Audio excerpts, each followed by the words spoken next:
Здравейте, в това видео ще говоря за органичен маркетинг срещу платен маркетинг през 2026, кое е по-добре, кое е по-зле. Така, предполагам, че ако гледаш това видео, би трябвало ти да продаваш нещо или да имаш някаква цел защо да ги ползваш тия неща за маркетинг, т.е. може да е за хоби или нещо друго, но в повечето случаи най-вероятно продаваш нещо. Така че ще започна с платения маркетинг и органичния маркетинг, разликите директно в малко повече подробности. Така, това видео най-вероятно няма да има никакви кътове и няма да има абсолютно нищо, защото искам да пробвам нещо. Както в следващите видеа ще разберете, аз съм фен на това да се пробват неща. Не всяко нещо е нужно да е изпипано супер много. Ако се наложи, за напред може и да бъдат изпипани. Ако не се налага, смятам, че не е нужно, но за тази теория и още други маркетинг видеа, му последвате канала. И там ще видим още други неща, които аз съм забелязал, които ние сме видяли в другите канали, които сме направили, като каналите, които сме направили са много познати на повече от вас в YouTube и да. Така, почвам с платен срещу органичен маркетинг. Каква е разликата? Разликата е така, че едното нещо, общо взето съвсем накъсо, после ще почна да ги минавам едно по едно, е, че платения маркетинг е нещо, където вие плащате пари, за да имате резултат. Да, и в другото плащате пари, за да имате резултат, но голямата разлика е тук, че в първото, в платения вариант, когато спрете да плащате, резултатът спира. Да, може да има някакви дългосрочни, останали клиенти, които са ви станали фенове и така нататък, но в повече случаи спрете ли да напомняте на хората, т.е. най-базово казано, плащате да ви виждат, купуват. Спрете ли да плащате да ви виждат, спират да купуват.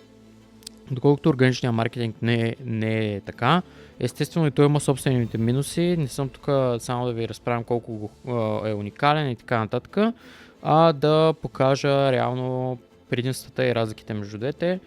Сравнявам го с платения, органичния, защото ние главно правим органичен. Това сме го правили за много хора, като тези хора са Нейчо Брокера, Нейчо Нейчев, Пламен Йотински, Георги Шишков, Ники Фит, Кристиян Кирилов YouTube канала, изобщо доста други канали, Данчо, Бенчмарк, подкаст, Автонончев и изобщо много други хора. Така че да, преминавам към втора точка, която е реално маркетинг чрез различни методи. Тоест най-базово нещо, което трябва първо да разберем е, че както в началото почнах, най-вероятно вие продавате нещо, някакъв продукт, услуга, няма значение каквото и да е, вие продавате някакво нещо. Продавате, предлагате едно и също. Така. Може дори, както казах, да е и хоби или някакъв вид charity, т.е. да подарявате нещо и така нататък, но реално пак ви трябват хора, които да стигнат до вашето нещо, услуга ли ще, продукт ли ще и така нататък. Така, какво реално е маркетинга? Най-базово казано маркетинга е да насочите хора към това нещо. Тоест изграждате, тук съм го направил с няколко пътеки, пътища и това е да напомняте на хората и да показвате ето пътя, реално пътя да вкарате в хората чрез имейл маркетинг към продукта ви. Чрез Facebook реклама съм сложил тук съм сложил чрез Instagram платена реклама. Така. Тук съм сложил чрез флаери и тук съм сложил органичен маркетинг. Общо съм сложил едно икона на видео, защото според мен видеото е един от най-добрите варианти. Естествено може да органичен маркетинг да бъде направен и с постове, примерно блогове, блог в някакъв канал, било то Quora или Reddit или така нататък. За България това няма да е най-популярното нещо. Но да, общо взето това са методи да вкарвате хора към продукта ви. Според мен най-важното е да изградите един силен мост. Този мост може да е всякакъв. Органичният маркетинг не винаги е най-доброто решение. По-късно ще обясня защо, но да. Така. Та накратко, това е маркетинг. Просто изграждате на някакъв път да прикачите хора към продукта ви.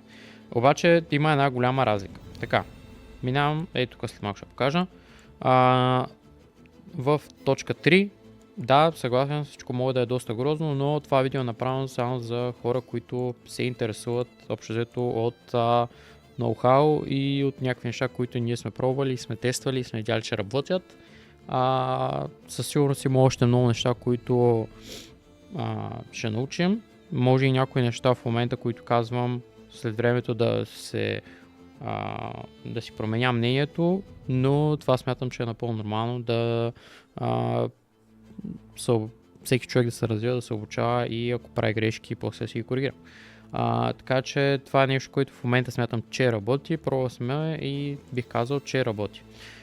Така, както тук казах, трета точка, Facebook Ads. Facebook Ads, тук съм дал един пример. Този пример е напълно илюстративен, имам пред не е верен. Нали, това ще е абсолютно различно за всеки човек, за всяка реклама, за всяко нещо. Но примера е $100 плащате, идват ви 10 клиента, $200, 20 клиента, $300, 30 клиента. Просто сложих някакви числа, за да може да е илюстративно, пак казвам. Тук съм сложил не винаги, защото, както казах, колко ще ви струва придобиването на един клиент чрез платена реклама, било то в Facebook, Instagram или TikTok, ще зависи от много фактори, т.е. какво предлагате, как ви е направен сайта, после какъв е процесът реално на този клиент да стигне до вас. Имам пред след като кликне на рекламата, направо купува ли, или трябва първо да се чуи с вас да си планира дата за снимки, примерно ако сте някаква, не знам, снимачна агенция, примерно, или други и така нататък, но да, допълнително второто нещо, което трябва да запомните тук е, че не винаги клиентите са безкрайни, т.е. в един момент реално нещата ще почнат да изглеждат по друг начин, т.е. примерно вече на $500 може да сте на 35 клиента, не на 50. Като защо се случва това нещо? Това е просто защото, нали, всяко нещо си има някакви лимити и парите и усилията, които влагате, не винаги ще са право пропорционални на това, което получавате накрая. Така че да, в един момент ще почне да се чупи, но горе-долу, тук което съм си записал, да, писал съм си някакви работи тук за спомен, да си напомня. Плюсовете ефекта е почти веднага. Тоест, ако пуснете реклама, веднага таргетирате хора, веднага имате гледания, веднага получавате обратна връзка. Минуса е, че спреш ли спира. В смисъл, спреш ли спира, да, както казах малко по-рано, може да има някакви хора, които са запомнили, примерно гледали са 15 реклами, платени и с времето ще си кажат, аз не бях ли гледал еди си кой, чакай да ги проверя. Възможно е, но минусът е, че ще им е трудно да ви намерят. Тоест, трябва наистина рекламите да са ви били въздействащи и общо взето да. Макар и ако рекламите са ви толкова въздействащи и толкова интересни и така нататък, то те най-вероятно ще попаднат много по-добре да ги пуснете органично, защото са интересни и дават стойност, хората ще могат да ги гледат постоянно. Да, така, тук съм написал, пускаш пари, тече, спираш, край. Това е, нали, най-базово казано. Бързо е като резултат, но минуса, както казах, е, че спреш ли спира. Така, какво прави органичния маркетинг? Както казах, има много видове маркетинг, като органичния е един от тях. Само секунда да проверим, записваме, супер. Така. Органичният маркетинг според мен е много силен канал, защото той реално е нещо като път, който помага на тези пътища да се движат по-бързо. Така да го обясня най-базово. Тоест, ако развивате този път, все едно го правите по-широк. Секунда. Добре, не знам дали ще мога да направя по-широк в момента, но да, ако го правите по-широк, буквално все едно отпушва и тези пътища да няма задръстване в тях и да вървят по-леко. Защо се получава това нещо? Защото органичният маркетинг изгражда вашия бранд. Тоест,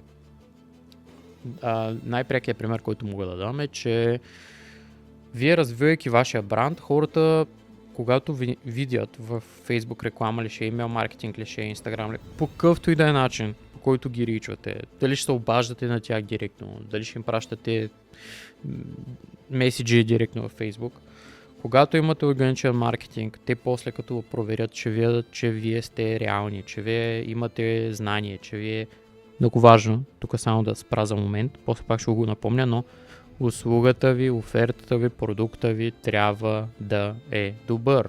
Тоест, ако правите органичен маркетинг и вие не сте добър в това, което правите, най-вероятно органичният маркетинг няма да ви помогне. Тоест, ако примерно вие казвате, че сте много добър автомонтьор, там ремонтирате примерно, не знам, нещо, климатици на коли, обаче не разбирате особено много и това се вижда във видеята ви, това няма да помогне органичния маркетинг да ви направи много важен.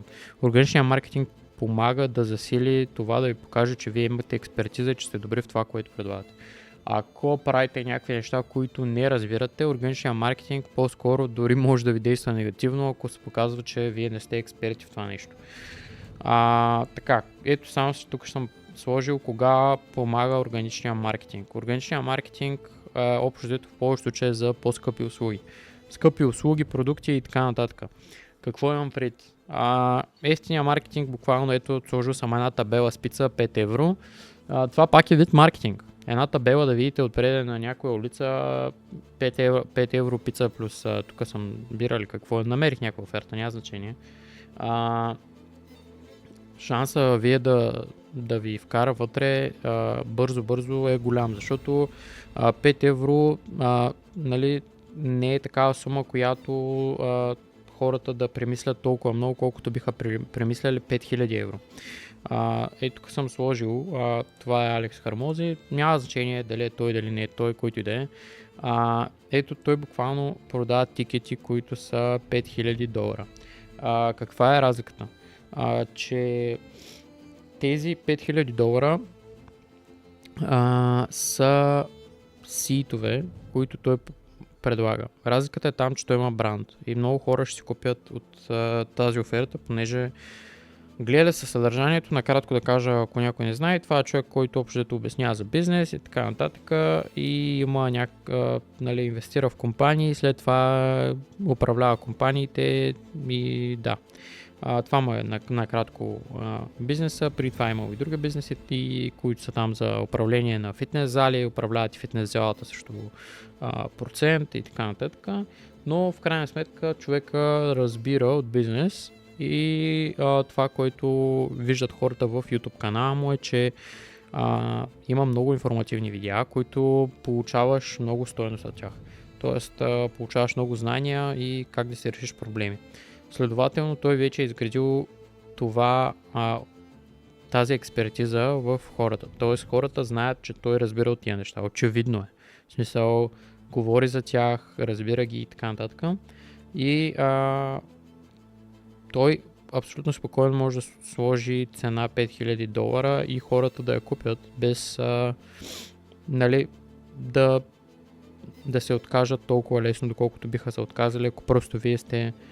В смисъл, дори в момента аз, който не съм познат на хората, ако просто кажа, че продавам нещо за $20,000, нали, шанса някой да купи според мен е почти нулев, понеже първо зависи какво продавам, естествено, второ зависи от експертизата, т.е. какво имам пред.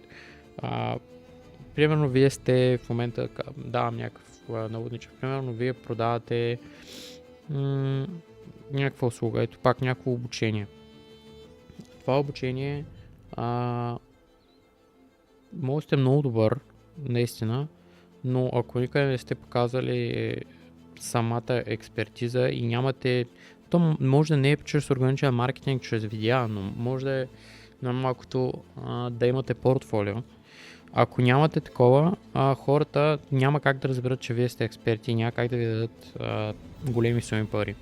Така че, да го обобщя четвърта точка, понеже малко се пръснах. Ефтините неща общо взето могат да се продадат с платена реклама и бързи пуш реклами, без да имате голям бранд, защото не ви трябва, хората не е толкова голяма стената, която трябва да прескочат, за да купят от вас. Тоест, както казах, една пица за 10 долара, 10 лева, 5 евро, ще влезеш, ще купиш, ще я пробваш, следващия път просто няма да отидеш. В смисъл, едва ли ще, като видиш реклама за пица по 5 евро, ще отвориш в Google, ще напишеш пицарията, ще видиш ревютата на пицарията и като видиш ревютата на пицарията, ще прегледаш някакви клипове във Facebook страницата им как ги готвят, как ги приготвят и тогава ще си купиш. Нали? Това не казвам, че някакъв процент от хората няма да го направят, но най-вероятно 80-90% няма да го направят, даже да не кажа и повече. Нали? Вие като сте гладни, просто сте гладни. Виждате офертата, купувате офертата, пробвате яде, нали, не ми хареса ми. И това е. Доколкото ако видите някаква оферта 5000 евро, нали, чакай да видим този човек какво продава, що продава, как го продава, има ли експертиза в това нещо. Това особено важи за услуги, понеже услугите са някакви нематериални неща, които хората не могат да се докоснат до тях. И там е все по-трудно и по-трудно. Ще дам пример с майсторите по апартаментите, понеже скоро имах една такава ситуация, където се налагаше да извикаме майстор, който да помогне с електроуред. Буквално по телефона, нали, говорихме за някакви цени, които не бяха евтини. Така ще кажа, че сумата не беше малка. И тръгнах да търся естествено ревюто, да видя този човек какъв е, защо е, как е, какво прави и така нататък. При което не останах много очарован какво се пише за него и какво. Но тъй като електроуреда реално беше на приятел и просто бяхме се заговорили и няма значение. И извиках човека, викайки човека, наистина ревюта се оказаха правили. Тоест човека нямаше никаква експертиза, изцяло общо взето платихме за услуга, която не помогна по никакъв начин. Така че това е много важно за обучения, услуги и такива неща, които не се пипат, защото ремонти на коли, ремонти на апартаменти, изобщо всичко, което не е физическо, защото не физическите неща, хората, както казах, книгите също, макар и са физически, също хората ще се поинтересуват кой е писал тази книга. И сега много модерно с AI да се пишат книги. AI ли е книгата, не е ли AI? Този човек, който дори да е с AI, нали, прегледал ли е, не е ли прегледал, изобщо този човек разбира ли какво прави, защо го прави. Това е, органичният маркетинг помага за неща, които са трудни за покупка и хората се замислят. Това мисля, че всеки може да го да си намери неговия продукт дали е такъв или не е такъв, като просто погледне и помисля, нали, този продукт такъв ли е или не е такъв, твоя. Продаваш ли нещо, което е на някаква ниска цена и всеки може да си го купи така супер бързо и да не пука, или продаваш нещо скъпо. В случая точно това е, нали, бранда, изграждането на бранд. Дали е персонален бранд или бранд на някаква компания, каква е разликата? Нали, персоналният бранд е развитието на името на някой човек. Тоест развиваме това име и това име, нали, става по-известно. Доколкото бранда, като ето acquisition.com, е някакъв бранд, който няма лице.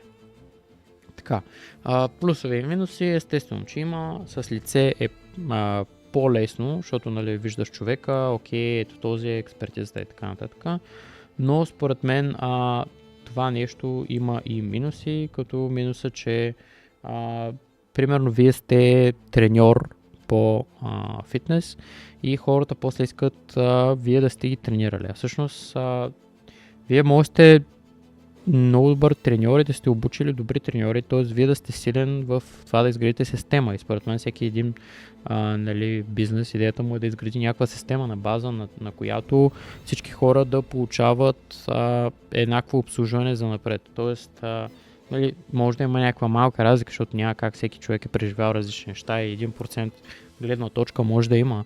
Но колкото повече сведеш до минимум разликата в гледната точка, толкова по-добре би било. Тоест, примерно ти като отидеш да си купиш в Happy от някъде, сега споменавам ги, но да, да си купиш там някаква салата, която винаги ядеш, почти навсякъде ще е еднаква. Тоест ти не търсиш да ти сготви готвача от Happy-то, което е в София, в еди си кой квартал, защото знаеш, че навсякъде е еднаква. Така че бранда, дали ще е персонален или бизнес, просто бизнесът е малко по-труден, защото хората трябва да си да докажеш, че навсякъде е еднакво.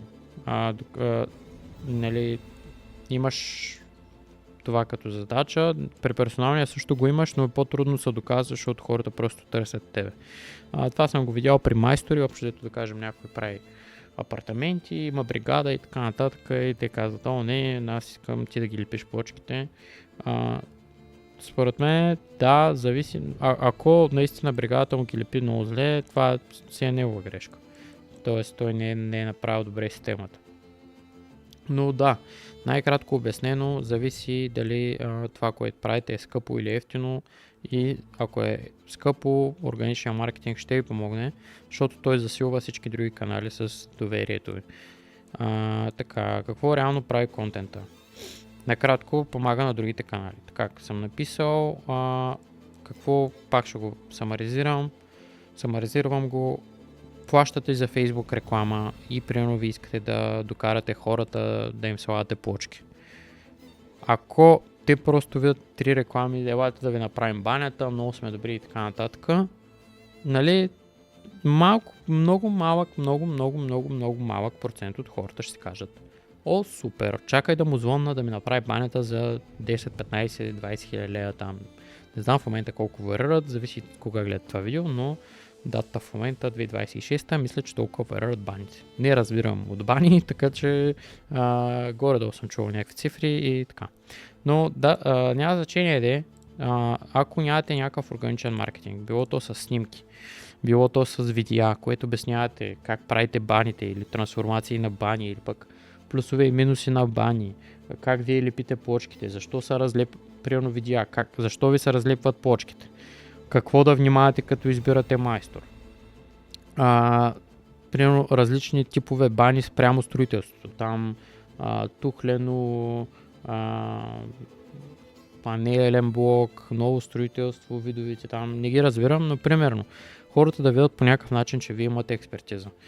Може видеа как правите бани, преди и след, обяснявайки примерно къде какво е можело да се прецака, там къде да тече водата, по такъв ъгъл, защо, как. Това ви дава експертиза, нали, показвате, че вие разбирате от това нещо. И това нещо ще ви подобри общо взето другите канали. Тоест, вие ако раздавате флаери и въцъкнат и после видят, те гледай тук колко много видеа имат, чакай да ги изгледам, изглеждат ги. Пак казвам, трябва да имате знание за това, което предлагате. Иначе, ако ще и 80 хиляди видеа да направите, ако не разбирате от това, което правите, няма да стане. И по този начин органичният маркетинг ви засилва другите канали. Така, друго какво помага? Повече inbound входящи клиенти. Това какво означава? Това са хора, които те ви търсят, как да кажа, пасивно. То не е точно пасивно, защото, нали, вие сте влагали енергия в това да направите органично съдържание, но примерно, ако вие правите органично съдържание дълго време, органично съдържание, пак казвам, това може да е в различни видове. Може да се изявява в постове, в снимки, в трансформации, в видеа и така нататък. Вие след това време тези входящи клиенти ще нарастват. И допълнително, освен че ще имате клиенти, за които вие не правите маркетинг, т.е. какво имам пред? Ако в момента просто някой попада на вас някъде си и ви звъни, или просто от приятел на приятел ви звъни, то тези хора ще се вдигнат. Тоест, ако в момента просто някой, аз чух тук имаш, правиш плочки, звъня ти да питам дали правиш плочки, това ще нарасне. Това е едно дърво, един постер, който вие залепяте и реално хората могат да разглеждат вечно. И това нещо ви носи дългосрочно приходи. Приходи не е поток от клиенти, защото оттам нататък зависи от вас, нали, дали ще ги приемете клиенти или не, но пак казвам, трябва да тези да имате добра услуга, продукти и така нататък, защото както това нещо е вечно, така и за един ден може да го засерете. Така, после съм писал по-висок conversion rate. Хората вече те познават. Това какво има пред. Това поде го обясних, ще го самаризирам набързо. Ако продавате чрез Facebook реклама, то по-голям процент от хората ще са съгласни да си купят от вас книга или там да им правите банята или да им ремонтирате някакви неща или изобщо продукта е вирано, ето услугата на този семинар, който е 5000 евро, защото те могат да влязат, да гледат съдържанието и да кажат, абе този човек разбира. И те вече знаят, че вие сте човека, който разбира. По-добра успеваемост на всички други канали, това го обясних. Така, кога е важен, кога не, кога е важен, кога не, тук общо взето това какво продаваш, това го казах. Зависи какво продаваш, наистина зависи какво продаваш, ако продаваш ефтини неща, органичния маркетинг, не знам дали е най-доброто нещо. Според мен е добро в момента, в който просто е някакъв спам съдържание, т.е. имам пред. Там не е нужно да покажете експертиза, освен ако примерно не пицата ви не е там, да я знам, колко пари е скъпо за пица в днешно време, може би 200 лева да ви е парчето пица, да е с някакви специални там гъби и някакви неща. Нали, там, как се казаха тия подправките, дето са едва ли не злато. Не знам, няма значение. Не разбирам от това, но да, зависи какво продаваш. Ако продаваш нещо ефтино, аз какво бих посъветвал, просто правите някакво съдържание, което прави много гледания. Примерно може да видите Слави да Клашера. Ето сега ще го отворя. Той общо взето прави, не знам дали в YouTube ги качваш или в Facebook ги бях видял, но общо взето прави видеа, които са ето, примерно това. Общо взето някакви видеа, които са супер набързо, просто забавни, за да стигнат до много хора и тези много хора да видят примерно продукта му, който е вода. Защото нали, тази вода сега не е 1000 лева, т.е. просто напомняш за себе си. Ето вижте 166 000 гледания. Там не е целта да правите някакви много стриктни обяснения, водата ви защо е, как е. Там по-скоро може да пробвате с по-спам видеа. По-напред ще го обясня това нещо. И да, секунда само да се върна към това нещо. Имаш ли други канали? Какво продаваш? Вече го обясних. Имаш ли други канали? Както казах, добре е да имаш някакви други канали. В един момент вече може да се оставиш само на органичното съдържание по принцип. Защото, както казах, те оттам ви идват клиенти. В смисъл, хората гледат видеята в YouTube и ви стават клиенти. Като разберат, че разбирате или ще се потърсят помощ от вас.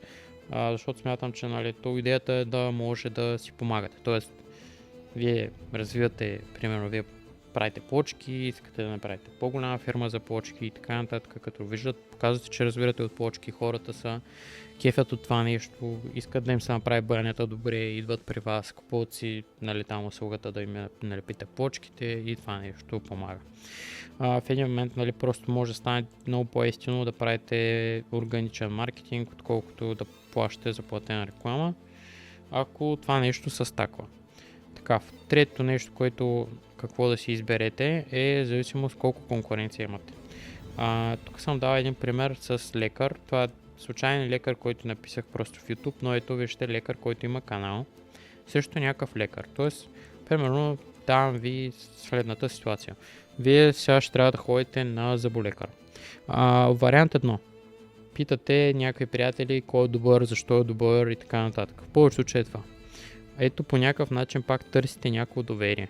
Търсите някой да ви даде насока, кой, защо, защото притеснявайте се какво ще ви се случи. Макар и някои там неща, като да ви направят някакви малки елементи по зъбите там, не ги разбирам точно, но не са супер скъпи.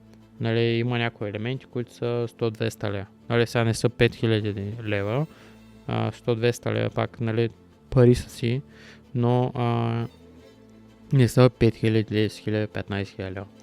Но пак, както казах, питате някой приятел, не отваряте, дори да отворите сайта, не цъкате на първия доктор, виждате някакви ревюта и така нататък. Това пак е градене на органичен маркетинг, органично показване на експертиза. По-напред ще направя видео, защо според мен YouTube е едно от най-добрите места за показване на тая експертиза с видеа за повечето неща, а не всяко друго, но това ще е в друго видео. Така че да, мога да последвате канала за другите видеа. Но да, тук просто лекар срещу лекар, който може да видиш какво разбира, какво прави. Кой бихте избрали? Цъкате лекари, заболекари в района. И виждате просто някакъв заболекар в някакъв сайт, здравейте, правим, нали там, аз съм заболекар, правя нещата по зъбите на хората, звънни ми и така нататък. Или виждате заболекар, здравейте, аз съм заболекар, така, сайт и отдолу YouTube канал. Влизате в YouTube канала, пише всичко. Този човек е направил. Какво се прави при кариеси, какво се прави при там някакви други проблеми. С каква паста да си миеш зъбите, колко често да си миеш зъбите. Митове, защо разчупвам митове, примерно, защо е вредно да ползваш еди с коя паста за зъби. Разчупвам митове, мека или твърда четка. Изгледаш 3 видеа, ще кажеш, бре, особено ако има видеа за твоя проблем. Ще кажеш, този човек наистина познава, разбира и най-вероятно ще се запишеш при него, защото никой не иска да рискува здравето си. Така че, да, това е органичния маркетинг. Зависи конкуренцията колко ви е голяма. Както казах, скоро ситуацията с електротехника имах такава и забелязах едно нещо. На бърз проглед на електротехници масово имаха кофти сайтове, които няма лошо да имаш кофти сайт, но той трябва да е засилен с някакъв органичен маркетинг, за да те букнат. Тоест, какво има пред... Ти може да имаш един сайт, който да има един бутон. То няма лошо. Обаче няма никъде информация за този човек, какво е правил, защо го е правил и така нататък. Тоест, да, сайта може да е красив, нали, хубаво е, обаче не винаги. Пак опираме до всичко е въпрос на колко силен маркетинг имате.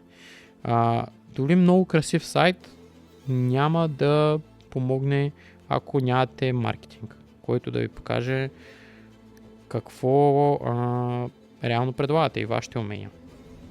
И това е. Реално последете ме за още в този канал. Не знам кога ще спра качвам. Канал е напълно експериментален в момента. Видеята, както виждате, не са обработени. Супер сурови са. Така че надявам се да е помогнало и за ако искате може да питате въпроси в коментарите. Ще гледам отговор на който пита въпроси. И също в description общото може да видите по други начини, които могат да ви помогна. Там може да сложа някакви ресурси и така.